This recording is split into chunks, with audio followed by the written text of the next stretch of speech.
ಇರ್ಬೇಕಂತ ಹೇಳ್ತಾರೆ.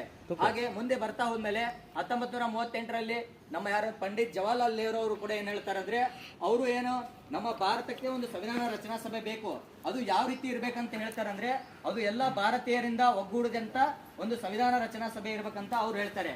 ಮತ್ತೆ 1942ರಲ್ಲಿ ಬರ್ತಾ ಏನಂದ್ರೆ ಕ್ರಿಪ್ಸ್ ಮಿಷನ್ ಅಂತ ಬರುತ್ತೆ.